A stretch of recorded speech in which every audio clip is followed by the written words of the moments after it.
Welcome to the Healthier Tech Podcast, the show about building a healthier relationship with technology.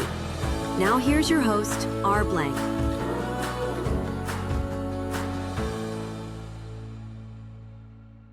Today we're welcoming Viktorya Vilk, the dynamic force behind PEN America's digital safety and free expression initiatives. As director of this crucial program, Viktorya is at the forefront in helping writers and journalists protect themselves in online spaces through training, resources, advocacy, and powerful partnerships. Her mission is deeply rooted in promoting free expression while tackling the growing threat of online abuse. With over 15 years of experience and recognition from major platforms like the New York Times and PBS, Viktorya is a thoughtful, passionate voice on this topic. We're so glad to have her here. Welcome to the Healthier Tech Podcast, Viktorya. Thank you so much. I'm so glad to be here with you. So, Director of Digital Safety and Free Expression, I imagine you don't have much to do these days. Well, certainly not in the US. There's nothing going on here from a free speech standpoint or an online hate or harassment standpoint. Yeah, it's been a long 8+ months, but our organization is over 100 years old. We've been defending freedom of expression in the US and globally for 100 years, and we will continue to do so. No matter what comes. That's fantastic, and that's why I'm so glad to have you here to talk today. But before we get into questions, of which there are several, why don't you take a minute to explain to the listener what PEN America is?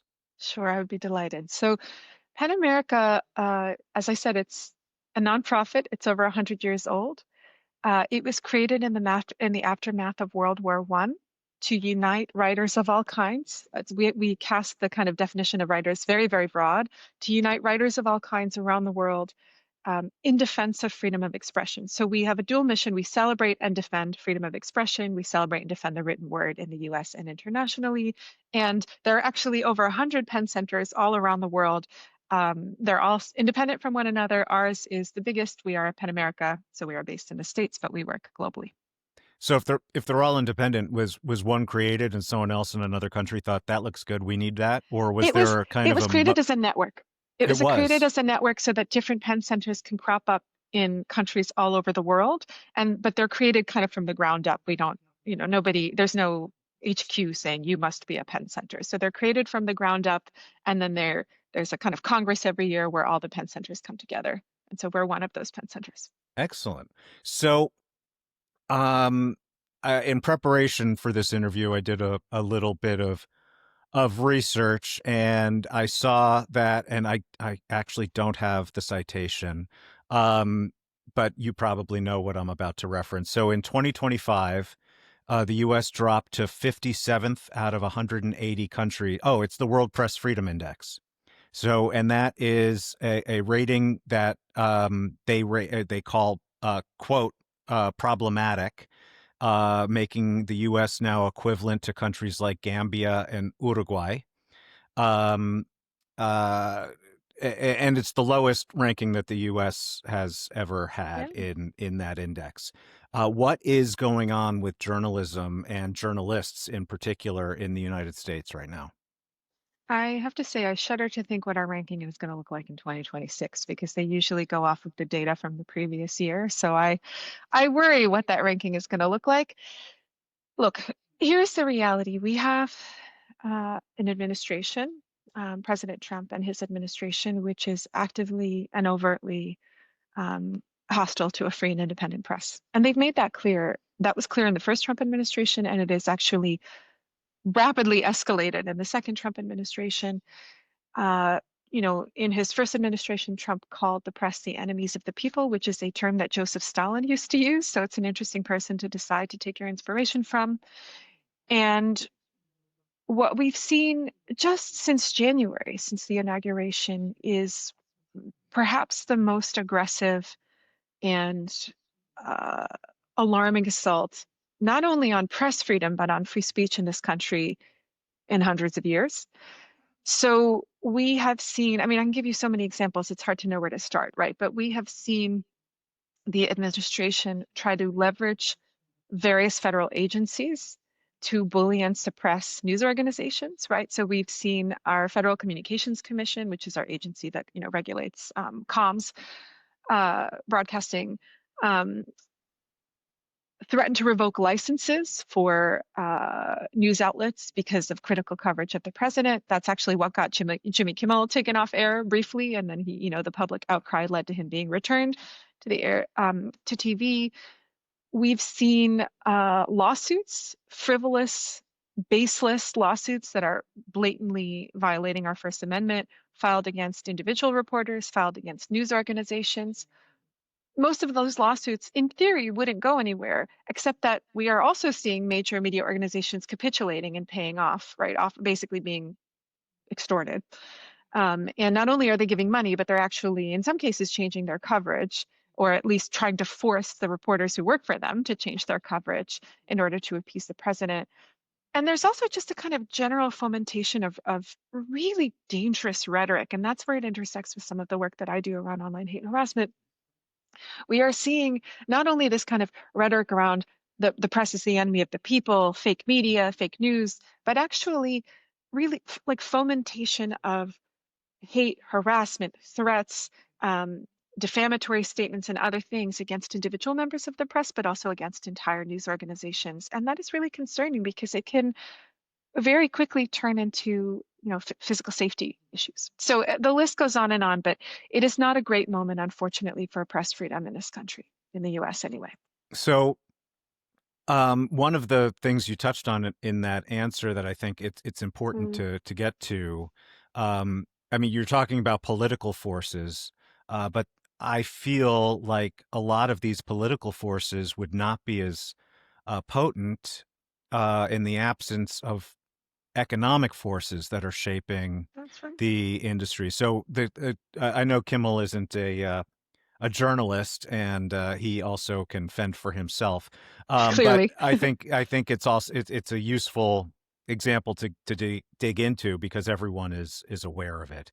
In that case, my understanding is the FCC didn't actually threaten ABC, at least not directly. What they threatened were two of the syndicators, Sinclair and I just had the other one in my head. I forgot. Nexstar, That's right. Sinclair and Nexstar, both of whom are contemplating mergers, which have to be approved by the FCC. So the FCC was able to threaten Sinclair and Nexstar, and since Sinclair and Nexstar are such big syndicators for ABC, they're the ones who pulled Kimmel and pushed ABC to pull Kimmel. And that is in this landscape of consolidation of media Yep. under large corporate umbrellas. Can you speak a bit to how much these economic forces are influencing the information landscape that Americans have access to? Yeah, I mean there are multiple forces at play that economically and politically that have made the news ecosystem in the United States particularly vulnerable in this moment.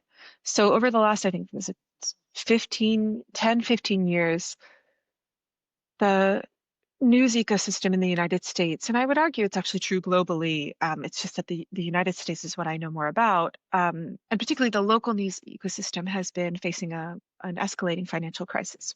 So the traditional business models that have sustained accountability reporting for decades, actually centuries in this country, have broken down, right? It used to be that media organizations made their money through selling ads, right? But now Facebook and Google have basically siphoned off, That Meta and business. Google have siphoned off about, I think it's something like 70% of all online ad revenue, just these two companies, right? So media organizations, even the bigger ones, can't compete with that because of the degree of tracking that these companies are doing, which allows them to really target ads. One would argue through surveillance mechanisms that are violating our privacy, but the degree of tracking allows them to sell ads very effectively. And so they have really monopolized the entire ad revenue landscape. What that means is that many, many news organizations, particularly smaller local news organizations, but not exclusively, right? Even larger news organizations are feeling it, have been contracting financially, facing kind of less and less revenue over the years. So they've had to contract. And part of what has been happening is that companies are getting kind of consolidated, conglomerated, and bought out into these massive, sometimes hedge funds, sometimes big media and entertainment companies where the news piece is just one small piece, or it's a hedge fund and the news piece is one small piece. And they're really trying to use it as kind of like a cash cow to wring out what money that they can, especially the hedge funds. What that has meant is exactly the point that you're making. It makes media organizations vulnerable in all kinds of ways. If it's a media organization that has been conglomerated and consolidated, the parent company may have absolutely no passion, interest, or commitment for a free and independent press, right? It's just one of the many businesses they own. And if the Trump administration or the FCC want to essentially threaten them and bully them and say that they're going to somehow challenge their other business interests if they don't rein in their media houses, then if those organizations don't exist to create authentic, independent journalism, if they exist to make money and do other things, they're not going to care. They're going to put the pressure where they have to put the pressure, and people will resign, which is what has happened in many institutions because, there are ethics in journalism. Many media leaders refuse to violate those ethics, so they quit. They're just replaced with somebody else. So when you're talking about outlets that are super conglomerated, you have that kind of challenge or danger. They may be well resourced, but they are also particularly susceptible to pressure from the government. On the other hand, if you look at the smaller outlets, they may not be conglomerated and consolidated, but they are, their budgets are shrinking, right? So they have fewer reporters on the ground. They have less money for safety. They have less money to defend themselves legally if these bogus defamation lawsuits are being checked at them. So the kind of economic forces you're describing impact outlets of all sizes across the board. It makes all of them vulnerable just in different ways, if that makes sense. Yeah. So that was pretty depressing. Sorry. Yeah. No, Oh, wait till I start talking this about is hate good. and This is harassment. exactly why I wanted you on. But It's I to think depress your listeners. it's important to acknowledge to the listener that it's a little depressing. I want to get into specifically the work you do and what it's in response to. But one more stat before we move on, which I understand that journalist arrests in 2024 in the United States. So there were 49 journalists arrested in 2024 versus 15 in 2023. That seems to me to be separate from. I mean, it's obviously it's bundled into the same sort of threat landscape that we're talking about, but it precedes the current administration, and arrests have, as far as I understand or can imagine, nothing to do with the corporate structures in which these journalists operate. So what is that trend about? The arrest of journalists and actually physical violence against journalists, as well as online attacks against journalists, but specifically the kind of arrest and the physical violence, are part of the same set of strategies to suppress a free and independent press. What we're seeing is all over the United States, when journalists go to cover civil unrest or go to cover protests, or if they're trying to cover ICE raids, right? ICE is our agency that deals with immigration. They are being physically aggressed and attacked with no accountability. So 2 days ago in New York, ICE agents, masked ICE agents with no identifying characteristics, were pushed several journalists, and one of them hit his head very hard and is now in the hospital, right? That is one of many incidents of physical violence against reporters. People have been hit with pepper spray and rubber bullets, etc. In that same kind of maelstrom that often happens around protests and civil unrest or coverage of ICE raids, journalists are being arrested for quote unquote, getting in the way of law enforcement. And I'll give you the most urgent and concrete example right now. In the US, we have a journalist who is behind bars. People don't realize this, but there is a reporter named Mario Guevara who is a professional reporter. He won an Emmy, very beloved in the state of Georgia for his coverage of immigration and Latino communities. He was covering a protest this summer. He stepped very briefly onto a street from a sidewalk. He was grabbed and initially put in jail. All of the criminal charges against him were dropped within a few days. He was then moved into ICE detention. He's been in the US for 20 years. He had work authorization when he was arrested. His children are citizens, and yet now he has been detained for 100 days, and we got word over the last few days that he may be deported at any moment back to El Salvador, where he fled because he was at risk for his reporting 20 years ago.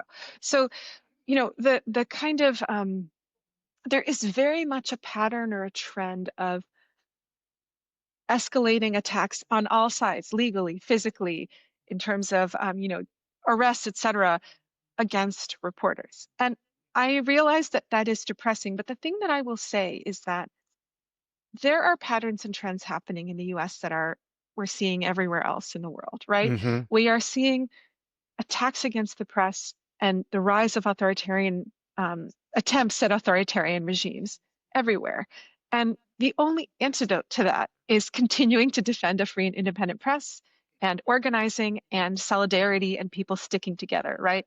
What I wish we could see more in the United States is tech companies banding together to avoid getting shaken down, media organizations banding together to avoid getting extorted and shaken down. But what we're seeing instead is a lot of fracturing, and that Yeah, it's isn't a going to work. collective action problem. Exactly. Yeah, because it's like the pollution game. I don't know, which we played in business school, and I believe it was our negotiations class. What's the pollution game? Well, so you're put into a group Uh-huh. of, let's say there's 10 of you, and you have to all agree that you won't pollute. So you're each a I company, and see. you have to all agree that you won't pollute. And if you all agree that you don't pollute, then you all get, I don't remember the values, but let's say $100. Got it. Now, if one of you breaks that agreement, Right. uh, that person gets $1,000 and the other Right. people only get 90. Right. And if two of you break the agreement and so on and so forth, and that's how it decays. So there's always the incentive for the one individual entity to not to collude or to collaborate with the other players. I actually won that Mm, game by not responding to anyone in my group, and they tried to pretend that I'd agreed to it. I And see. yeah, but That's an interesting strategy. I mean, yeah, the only difference in the analogy here is that in this case, these media organizations and these tech companies are getting shaken down for billions of dollars. So yeah, it's not even that they're getting $100. It's that they're they're giving they're losing huge amounts of money in completely politicized shakedowns. And if they would just band together, they would have a lot more power to resist. it's But true. you know, It's so true. Also, I didn't get $100 or $1,000. It was you just got for a honor and grade. I glory. did get an A plus in that Okay. particular exercise. um, okay, so back to your job, right? So I want to get to the threats of physical violence and incarceration and legal jeopardy, but it's where I think your job starts is on the online harassment, which in Mhm. comparison to those other forces that we were just talking about, maybe doesn't seem as significant. But I think you would argue that it sort of creates the landscape in which things can escalate. And so it creates a landscape that's implicitly uncomfortable, and from which it is possible to escalate to more serious forms of intimidation and retribution. So what is the landscape of online harassment for? I mean, for anybody right now, we all know online harassment is pretty significant. But as it comes to journalists and writers, what does it look like right now? Well, I would argue what you said, but with some caveats, which is that Okay. I think that I've been working on online hate and harassment, and I've also been working on our US journalism program for many years now. And what I can tell you is that online hate and harassment is part of an arsenal of tools and strategies that are deployed to try to censor and silence people and groups and movements, right? And so a lot of world leaders realized that if they jail a journalist, or they kill a journalist, or they beat up a journalist, there will be outcry. Our president currently doesn't seem to care about that outcry, but there will be outcry, right? And many world leaders have realized that sometimes there will even be sanctions and, you know, criticism from other states or the UN. And so that's not necessarily desirable. But they've also realized that if you petrify people, if you surveil them and make them terrified for their safety, and you wage psychological warfare on them online, you can get some of the same results without the same levels of censure, right? Mm-hmm. And so, of course, online harassment is not exclusively perpetrated by governments or political parties or interest groups. Anyone can get harassed online for any reason, and there is an enormous amount of hate and harassment circulating online. But I will say that in terms of powerful entities, whether they be governments and world leaders or corporations, they have figured out years and years ago that online hate and harassment is a lower cost, lower profile way to silence and intimidate your critics. And So so I it's think it's more important to significant understand. than my question sort of set the Yes, context for. it is. And I can give you many, many different examples, Yeah, but let's. it is. I mean, I can give you an example of Maria Ressa, right? Maria Ressa, um, Nobel Prize winner. Maria Ressa runs an outlet in the Philippines called Rappler. Maria Ressa, uh, is a thorn in the side of the government. And they have waged war against her news organization for years and years and years. There are countless lawsuits against her. She has been detained and arrested repeatedly. And she is bombarded online every waking minute of every day, her reporters, her outlet, with hate, harassment, threats, and a lot of defamatory false accusations, right? That are then used to feed the lawsuits because the accusations are like, oh, she embezzles money, or oh, she does this and that, none of which have been substantiated. Eventually, these cases end up getting thrown out over and over again. But do you see what I mean? So it's actually all part of a kind of coordinated, organized pattern. I'll give you another example. In South Africa, there is a reporter, a wonderful reporter named Ferial Haffetji, who was reporting on a powerful family that had ties to the South African government and was just getting hammered online. I mean, the campaign was insane. And then finally, when someone actually stopped and did a forensic investigation of the campaign, they found out that the government had colluded with the family to hire a very famous PR firm in the UK to literally unleash hell upon this reporter, right? And so it's but the harassment looked totally organic, and it looked kind of like, oh, people just don't like her, they don't like her reporting, they have a lot of things to say about her, but a lot of it was orchestrated behind the scenes. And so that's not always the case, but it's important to understand that that can be part of the equation. And it's true not just for journalists, it can be true for scholars, it can be true for literary writers, and increasingly in the US now we're seeing these kinds of tactics, believe it or not, directed at librarians. Librarians. Librarians. Who goes after librarians? That's what I don't Someone who understand. doesn't want Librarians. books. Books, right. So we do a lot of work on book bans. We're a free expression organization, we're a literary organization. We do a ton of work on book bans. There's been massive book bans sweeping through the United States, and librarians defend books. They want children to be able to access books. They want adults to be able to access books. So they have been sticking their necks out trying to defend keeping books in libraries. And because of that, they are now being subjected to massive coordinated harassment campaigns as well as physical threats of violence.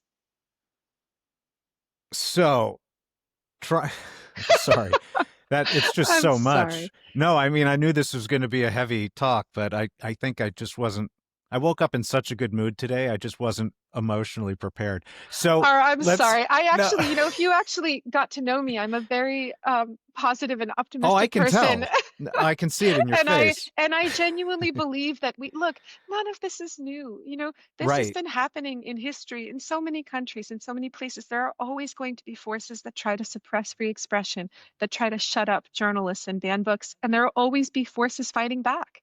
And I think that we all think that this is happening to us for the first time, but it isn't. It's happened it's before. happening for the first time at this extreme in a long time. That's true. That's true. Yeah. But we can learn a lot from the extraordinary, advocacy and strength of our forebears who have dealt So with waves of this before. That's where I'd like to. You always seem to be one step ahead of me. What do you do about it? Right? You're not there. Your job at PEN America isn't just to document everything and make people depressed, right? No. So what is the response? How do you productively react to a landscape such as you describe? So I think we need to break things down, and I'm going to ask you to clarify for me which aspects are you talking about, because I can respond to any of them, but we'll it would start be with a the very online long harassment. answer. Let's start there, Yeah. Because the press freedom stuff, I mean, there's a lot of things that we're talking about. The librarians, there's a lot of let's start with the online that spaces, also involves litigation and legislation and so. But online harassment seems, I mean, it literally is a wild west. I mean, what can you do about those trends? Yeah. So I think, look, we haven't actually done this yet, but let me just clarify what I mean when I'm talking about online harassment, because people use a lot of different words to describe it, right? People talk about online violence, cyberbullying, abuse. What we're talking about, we talk about online harassment, is we define it as the repeated or severe targeting of an individual or group online through harmful behavior. There's a couple words that are important. When I say online, yes, of course, I mean social media platforms. I also mean email and cell phones and people going after your bank accounts, right? I'm talking about all the different ways in which someone may try to attack someone else or a group may try Oh to attack a wow. person So online. it's digital harassment. It's digital. Yeah, it's basically harassment in online spaces, which for most of us is where a lot of our lives are now unfolding, right? Hmm. Especially post-pandemic when we have all kind of our lives became more online than they've ever been, I think it's safe to say. So that's what we mean by online harassment. And there are two words there that are important. There's repeated and severe, right? So one instance of online harassment, even if it's a case of someone publishing your home address or threatening you, can be extraordinarily damaging. But repeated is to say that you may get signed up for spam, and each individual piece of spam is whatever, who cares? But that collective sort of bombardment of spam in your inbox still makes it difficult for you to do your job or to pursue your profession, right? So that's what we're talking about when we talk about online harassment. And in terms of the programming that we've built around online hate and harassment, we try to tackle it both at the individual and the systemic level at the same time, right? At the individual level, we do a lot of training, right? Training and workshops. We try to teach people, how can you protect yourselves online? How can you take back power and control from tech companies and from online spaces of your own privacy and security while still continuing to use your voice and having reach and platform and visibility, right? So we do trainings and workshops. We do free online resources. We do increasingly a lot of direct one-on-one and small group support for people who find themselves in the middle of a coordinated harassment campaign or in crisis, if they are fit within the constituencies that our organization prioritizes, which is writers of all kinds. Um, that's what you're doing at the individual level.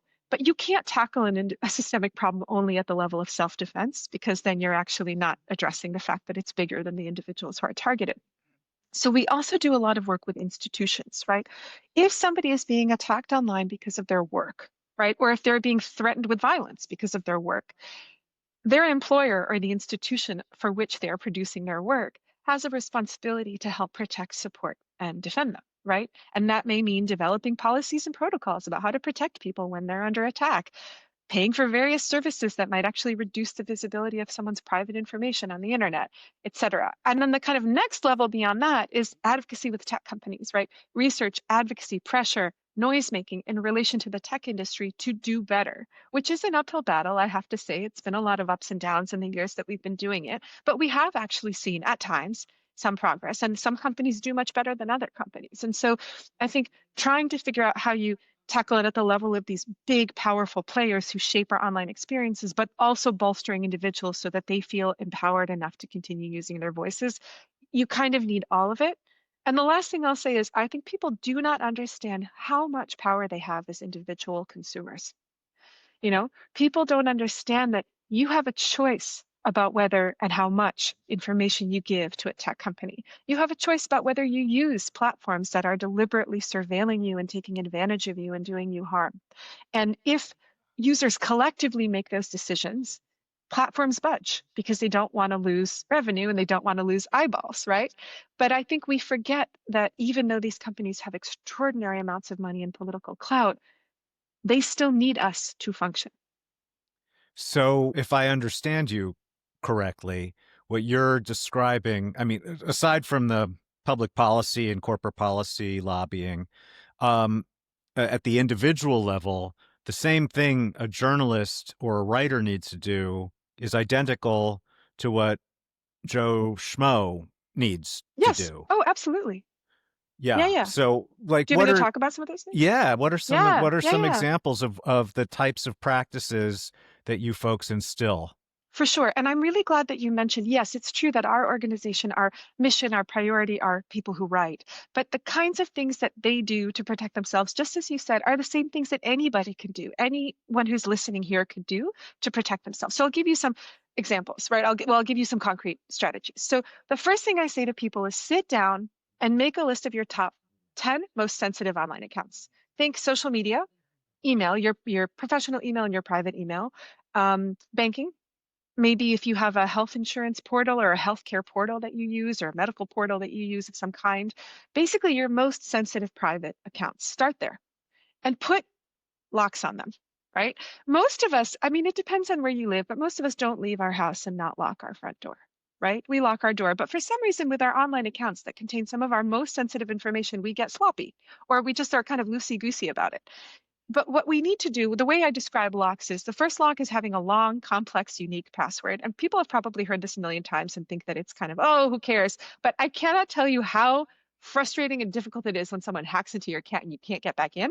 And if you have a janky 4-word password, you're going to be in a pickle, right? So long, secure password is the first lock. The second lock is something called multi-factor authentication. Most of us are familiar with it. It's when you get a code sent to your phone, or you can open an app that has generating codes, or you use a little key. And that's that second lock. It's like a bolt on your door, right? So the first thing to do is put locks on your online accounts. The second thing to do is actually much harder than that, but totally doable and profoundly important, is to start separating your personal and your professional self on the internet. Those of us who are on the older side, and I won't say exactly how old, but those of us who were not digital native, right? Who signed up for Facebook in the early days or Twitter in the early days, we didn't understand that these platforms were trying to force all of our personal and professional lives into one place so they can surveil everything as effectively as possible. But Mm-hmm. that actually carries enormous risk because there are many people who have to have an online presence to do their job. But that doesn't mean that they have to have information about their children, their pets, where they live, where they're going, right? On the internet. Or that they have to reveal their birthday or a bunch of other personally identifying information. And so what we tell people is start pulling, it's a process, it'll take time, but it's totally doable. I've done it. Start pulling apart the personal and the professional.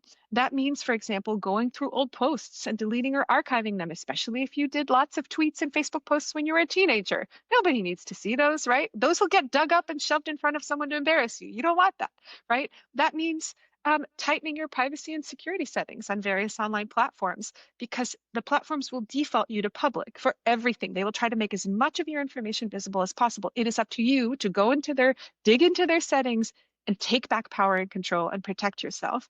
And things like just trying to actually, I joke that I teach people how to stalk themselves online, or dox themselves online. Try to find your own private personal information online and see what's there. See what's there, try to get it taken down if you can, if it's really sensitive and private, like your home address, right?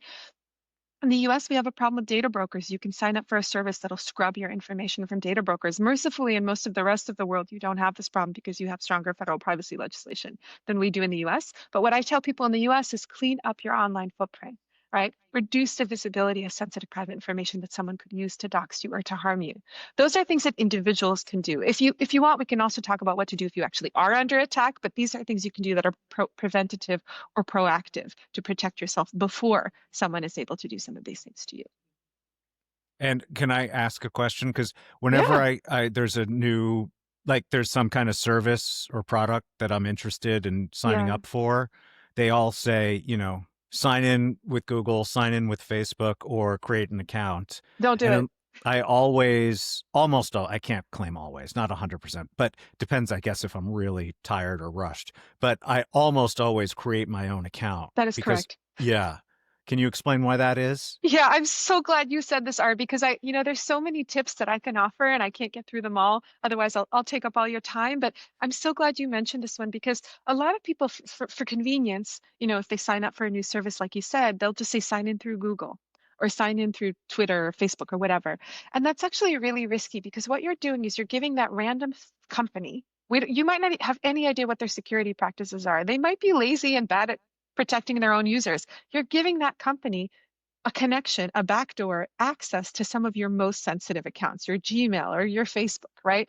So absolutely, in every case, That you want to create a new username and a new that's password. That's funny. I mean, not funny, but I did it because I didn't want Google knowing everything that I It's signed up both. for. Yeah, It's actually both, but Google kind of knows a lot of things about you I anyway. know. It seems, yeah, hopeless. It's not hopeless. I do not believe in tech nihilism. That's what they want us to think that it is hopeless. They want us to think that they're so ubiquitous and all powerful and everywhere that we can't possibly take back control of our private information and our data, and therefore we should just give up and give it all away. And I am here to tell you that is not true.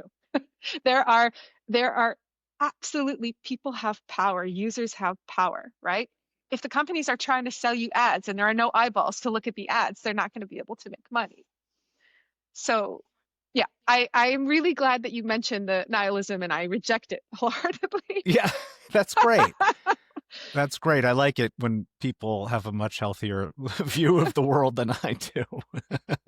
And I have a front row seat, but I just refuse. It's the same way that I feel about all the press freedom violations happening in the United States and the attacks on free expression and the banning of books. The whole point is to wear us down until we give in, right? Until we give in and we say, okay, I guess we can have those books in the library, and I guess we don't need to have a free and independent press. And the only way to push back is to push back, is to not give in and not to sort of accept that that must now be the inevitable fate that we all have to face. So that's my MO. But So what types of resources do you have at pen.org? oh, I'm so glad you asked. So I wanted very much to recommend that people check out a couple of things. First of all, we have something called the Field Manual Against Online Harassment. You could Google it. It is a comprehensive guide on what to do if you are trying to protect yourself proactively from online harassment, how to respond or react if it happens to you, how to take care of your mental health, and also how to support other people. So And it's got a just line to of clarify, guidance. this is for anybody, right? Anybody, yeah. Not just It's writers. not just for writers. We wrote it with writers and journalists in mind because those folks have to have an online presence to practice their professions. But Right. that's true of many other people. And so the guidance is neutral, profession neutral. It is about what to do if you're dealing with this stuff or you're afraid of dealing with this stuff. So that's my first suggestion. My second suggestion is to check out on pen.org, you'll find our programming on online abuse and digital safety, where we talk about our trainings, our workshops, our free resources like the field manual and other things. And what we haven't had a chance to talk about, but I did want to flag, is that Yeah. as part of our advocacy with tech companies, we have over the years been writing reports that offer very concrete, clear, actionable recommendations to platforms about how they can reform policy, but more importantly, product to better protect their users, right? You will hear platforms say, oh, well, we can't protect people from online harassment because free speech. And we're here to tell them, look, we are a free speech organization, and we're telling you, you can actually build better products that are safer and more secure. And so we've published several reports. One is called Treating Online Abuse Like Spam. The idea basically is, can you take inspiration from spam filters in email to proactively reduce exposure to online hate and harassment and give individual users more agency over what they see when? So they don't have to necessarily see everything at once, but can actually go into a folder or go into a dashboard and make some choices about what they see when. We have a report called Shouting into the Void, which is full of recommendations for how platforms can make it easier to report hate and harassment. And then finally, we have a report called No Excuse for Abuse, which is 40 pages of recommendations for platforms on proactive features, reactive features, and accountability features that if they chose to invest the money, they could put in place that would dramatically protect their users more than they currently do. So these are some of the things I would love for people to know about. Excellent. And those are all at pen.org. Yes, they are. Yeah.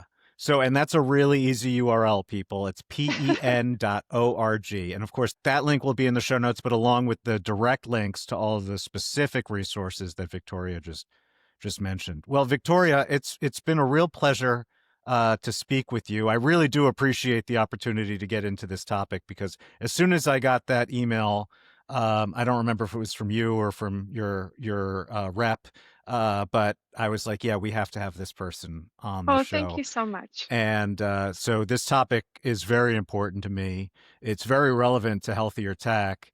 And despite all my complaints throughout the whole thing, you've left me feeling better than you found me. So that's all we can ask for.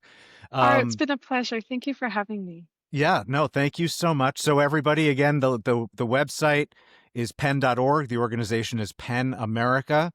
And all of the links that we just talked about will be in the show notes. So thank you once again, Viktorya. It's been a real pleasure. Thank you so much, You take care. Thank you so much for listening to this episode of the Healthier Tech Podcast. Remember to check the show notes for all the links and resources we mentioned today. If you enjoyed the show, please like and subscribe on Apple, Spotify, or on the platform of your choice.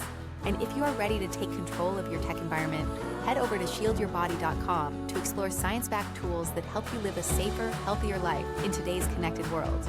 Also use code POD to save up to 15% on your first order at shieldyourbody.com.